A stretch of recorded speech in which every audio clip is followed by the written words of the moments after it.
Ever find yourself, looking at maybe an old heating system or drafts coming in and thinking, is upgrading really worth all the cost and the hassle? Yeah, it's a common thought.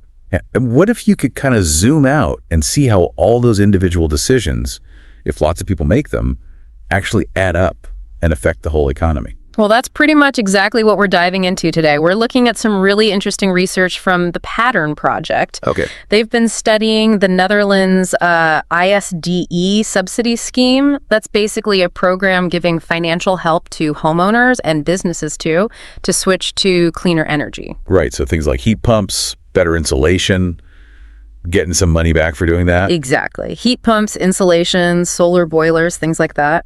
But we're not just talking about whether it saves that homeowner money, are we? We're looking bigger picture. That's the goal here, yeah. To understand the wider effects. How do these subsidies, these incentives, ripple out into the economy? What does it mean for jobs, for industries, and of course, for the environment? And I guess the lessons learned aren't just for the Netherlands, right? These kinds of discussions about energy incentives are happening everywhere. Absolutely.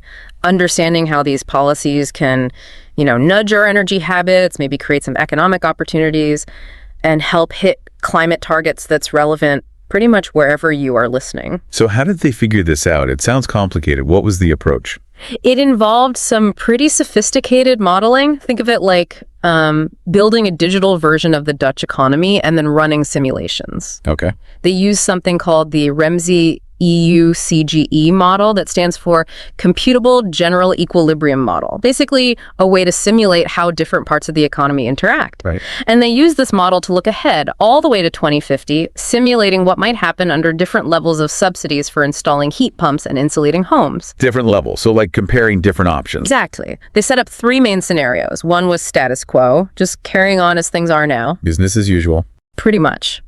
Then a moderate incentives scenario where the subsidies cover maybe around a third of the upfront cost. Okay. And finally, an aggressive support scenario. This was the, let's say, go big option, covering half or even nearly all of the costs. Right. Really pushing it. Yeah. And for our chat today, we'll mostly focus on comparing those moderate and aggressive scenarios against the current situation. What difference does that extra support make? Makes sense. Okay, let's start with the heat pumps then. The Dutch government offers money to help people install them. You mentioned two levels the study looked at. That's right. One was sort of modest help covering about 20 to 30% of the cost, similar to what many grant programs offer now, And the other was much more generous, covering anywhere from 50% up to nearly the full price tag. Okay, a big difference. So what did the model predict for those two approaches? Well, this is where it gets really interesting. The impact really depends on that level of support. Under the generous scenario, the model predicts a pretty significant drop in what households spend on natural gas. Okay, that makes sense. You switch from gas heating to electric heat pump, your gas bill goes down. Exactly. But the immediate next question is, what do people do with that money they save? Do they just, spend it on other things that use energy? Yeah, the classic rebound effect, right? Save money on heating, buy a bigger car, or fly more. Right. That's always the concern. But interestingly, the model suggested that's not the main thing happening here. No. It seems the saved money isn't primarily going towards other energy-intensive activities. A lot of it actually gets funneled into buying durable goods. Like what? Well, including the heat pump itself, obviously, covering the remaining costs, but also other things. The key takeaway, though, is that it doesn't look like there's a major energy rebound effect canceling out the benefits. Climate targets seem to remain intact. Huh. That's actually quite encouraging. Okay, so households save on gas, maybe buy some goods. What about the wider economy? If everyone's buying heat pumps, who benefits? The industrial sector, definitely. Manufacturing, specifically. Yeah. With those big subsidies driving demand, the model shows a potentially really significant boost in industrial output and what's called value added. Value added. Remind me what that is again. It's basically the value of the goods produced minus the cost of the materials and energy used to make them. So a measure of the actual economic contribution. Got it. And in that generous scenario, the boost could be up to around 12 billion euros. That's quite substantial. Wow, yeah. So it suggests these kinds of green incentives, if they're big enough, can really stimulate domestic manufacturing. And of course, making more heat pumps means more orders for all the suppliers of parts and materials too. So factories get busier. But what about other sectors, like services? Does this industrial boom affect them? It could, yeah. The model suggests that increased demand for factory workers could push wages up slightly across the economy. Okay. Service businesses, think restaurants, shops, repairs, might face these higher labor costs, and they might pass some of that cost on to consumers. The model estimated maybe a small increase in average service prices, perhaps around 2.5%. So getting a haircut or eating out might cost a tiny bit more. Possibly. But here's the other side of it. The model also indicates that even though services might get slightly pricier, the busy industrial sector is actually buying more services itself, things like logistics, consulting, maintenance. So the overall demand for services doesn't really seem to change much. It's kind of a balancing act, like you said. Interesting. So some price pressure, but also increased activity overall. What about the cost of things for industry, like raw materials, energy? Good question. That surge in industrial orders could nudge up not just wages, but also the cost of capital. The return investors expect on factories and equipment. Right. This could lead to maybe a 2% increase in the price of industrial goods themselves. But here's a slightly counterintuitive finding: fuel prices. Yeah, less gas demand from homes, so gas should get cheaper. You'd think so, right? But the model suggests fuel prices might not fall as much as expected. Why not? Well, think about refineries and energy suppliers. Even if they sell a bit less gas, they still have massive infrastructure pipelines, processing plants that cost a lot. Capital costs are a huge chunk of their expenses, maybe around 40%. Okay. So if the general cost of capital in the economy edges up slightly, as the model suggests, that can actually prop up fuel prices a bit, even if demand volume dips. Okay, that's complex. So the overall energy picture is shifting. Less household gas, more electricity for the heat pumps. What's the net effect on energy demand? Well, just as you'd expect, household gas use is projected to plummet. Electricity demand goes up to power the heat pumps. Right. Now, some of that gas that households aren't using might get used by industry or get exported. But the model suggests it's not nearly enough to offset the drop in home use. So the overall gas consumption still goes down significantly. Yes, that's the key finding. The fear that the saved gas just gets burned somewhere else doesn't really seem to hold up strongly in this model. Emissions should still fall. And jobs. You mentioned industry needing more workers. What does that mean overall? The model suggests a bit of a shift. The industrial sector expands and needs more people. Because of the heat pumps. Exactly. And it might absorb some workers who perhaps leave the service sector due to those slightly higher prices and costs we talked about. The net effect, though, seems to be a small increase in overall employment. Oh, interesting. So potentially a net job creator. A modest one, yeah, particularly in manufacturing and related fields. It adds a potential job creation angle to the policy. Okay, so let's pull back from the heat pump details. If you had to sum up the key takeaways on heat pump subsidies for our listeners, what would they be?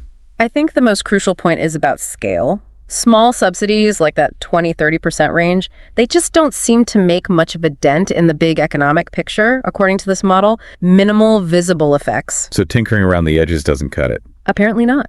But when you get to those larger subsidies, 50% or more cost coverage, that's when the model starts showing these, well, modest but pretty widespread benefits. Like GDP and employment potentially ticking slightly upwards, the industrial sector getting a boost, and importantly, gas demand still falling without a big energy rebound elsewhere. Got it. Okay, let's switch gears then. Insulation. The other part of this ISDE program helps people pay for insulating their homes, walls, roofs, windows, floors. Yep. And again, the study looked at different grant levels. The current level, which is around 30% coverage, and a more generous 50% coverage. So what happens when you give people more help, that 50% to insulate? With the 50% insulation subsidy, the model predicts a noticeable pickup in the construction sector. Ah, okay. Makes sense. More renovations happening. Exactly. More demand for builders, roofers, window installers, all those trades. It's like a little construction boomlet. The more demand usually means more jobs in construction, definitely. But it could also lead to slightly higher wages within that sector and maybe higher costs for capital, renting equipment, financing projects. So good for construction workers, but maybe makes renovations slightly more expensive overall because the demand is higher. That's a possibility, yeah, a potential side effect. It could create a mild increase in costs that ripples out a bit. But presumably there are wider benefits too. Oh, absolutely. That construction activity doesn't happen in isolation. It indirectly benefits other sectors too. Like manufacturing. making the insulation materials. Yes, manufacturing benefits. But also the service sector. Think about architects, planners, logistics companies, moving materials, waste disposal, all the support services. Right, the whole supply chain. Exactly. And interestingly, the model even suggested that the value added, that economic contribution we talked about, could actually rise more in the service sector than in construction itself. Wow. That really shows how interconnected things are. It does. It highlights the extensive network involved even in something like home insulation projects. Okay, so construction is busy. Services that support it are busy. What about the overall cost of things in the economy, goods and services generally? By 2050, looking way out, the model indicates manufactured goods and services could become slightly more expensive. Again, partly due to that increased demand and potentially higher input costs from the construction buzz. And gas prices. Does better insulation reducing heating demand make gas cheaper here?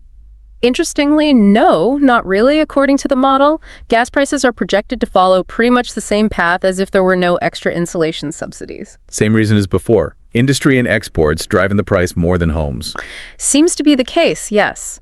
Household heating demand becomes less of a factor once homes are well insulated. So while some other prices might nudge up slightly, the model suggests this might be largely offset by those potentially higher wages, especially in construction. Real purchasing power might stay relatively stable. And the homeowners themselves, they get help insulating, their energy bills go down. What happens to that saved money? Is it another rebound effect situation? Energy bills definitely decrease, as you'd expect. But the model suggests that most of those savings actually go towards covering the homeowner's share of the renovation cost. Because even with 50% off, they still have to pay the other half. Exactly. So, unlike maybe just saving money on an ongoing bill, here the saving is kind of offset by the upfront investment they're making. The result is not much change in their net spending on other things. So, again, not a major energy rebound concern. Doesn't seem like it, no. People aren't suddenly using their insulation savings to, heat the house more or buy energy-guzzling gadgets based on this model. Okay, so summing up the insulation side, what are the main takeaways there? Well, even a pretty decent 50% grant might only unlock a relatively small amount of extra investment each year compared to the size of the whole construction market. So the impact on the national economy might be more modest than the heat pump effect. Potentially, yes. It's more focused on the construction sector. However, that potential for wages and prices to rise a bit due to the demand for construction labor is something policymakers would need to watch. Right. But overall, despite maybe not being a huge macroeconomic kick, the study still sees these insulation subsidies as worthwhile. They improve energy efficiency, they support construction jobs, and they don't seem to hurt any specific sector. Okay, so we've looked at heat pumps, we've looked at insulation, each on their own. What about the big picture when you consider using both these policy levers? What are the main lessons from this whole modeling exercise? I'd say one of the absolute clearest insights is that scale matters. A lot. How so? The modeling really suggests that subsidy levels below roughly 50% cost coverage, whether for heat pumps or insulation, just don't seem to have much discernible economic impact on a national level. They're too small to really shift the needle significantly. So you have to be willing to invest substantially to see substantial results. The go big or go home idea you mentioned earlier? That seems to be the implication, yes. A little bit of help might not be enough to overcome the inertia or the hassle factor for many people, or to create significant market shifts. Okay, what else? Another point is about where the economic benefits flow. Both types of subsidies, as we saw, tend to favor capital-intensive sectors manufacturing for heat pumps, construction for insulation. Right, sectors that use a lot of machinery and investment. Exactly. So the study suggests that if you want to spread the economic benefits more broadly across the workforce, it might be smart to combine these subsidy programs with other policies. Like job training. Precisely. Programs focused on upskilling or retraining workers for the jobs being created in these expanding green sectors could help distribute the gains more evenly. That makes a lot of sense. Creating the demand and helping supply the skilled labor. Yeah. And one final point is about synergy with the wider energy system. How it all fits together. Exactly. This shift towards less gas and more electricity lines up nicely with plans in the Netherlands and many other places to build more renewable electricity generation. Wind, solar. Right. But it also means you need to make sure the electricity grid can handle that increased demand from heat pumps. So grid upgrades and the design of the subsidies themselves need to be really well coordinated. You don't want bottlenecks. Good point. Okay, so we've been through a lot of detail from this Dutch study. Let's try to bring it home. What's the main message here for you, our listener? I think the big takeaway is that these kinds of financial incentive, if they're designed well and scaled appropriately, meaning generous enough, they really can drive significant shifts in how we use energy in our homes. And not just change energy use, but maybe even help the economy a bit. Yes, potentially provide a modest boost to the economy, particularly in certain sectors like manufacturing and construction, without necessarily causing that feared rebound effect where energy savings just get spent elsewhere. And it really highlights how interconnected everything is, doesn't it? Absolutely. Stimulating demand for heat pumps doesn't just affect heat pump makers. It ripples through to their suppliers, to the service sector. It affects wages, potentially prices. It's a complex web. You have to look beyond just the direct effects. Yeah, thinking about those indirect consequences like jobs moving between sectors or slight price changes. Exactly. It does leave you wondering, though, if other countries took similar, quite bold steps, really substantial subsidies for green home upgrades, what could that look like on a global scale? That's a fascinating thought. Imagine the impact on global manufacturing for these technologies, on international energy markets, and maybe on accelerating progress towards climate goals collectively. This Dutch study, while specific, offers a really interesting glimpse into that potential. A glimpse into what targeted policy could achieve. Definitely. And look, we've really just skimmed the surface here today. The original research document, the Building CS Macro Impacts Report, goes into way more detail on the modeling, the assumptions, the specific numbers. So if you're keen to dive even deeper, we'd absolutely encourage you to seek it out. It's quite technical, but very thorough. And maybe it sparks other questions for you. What other ways could we effectively incentivize a shift towards a more sustainable future?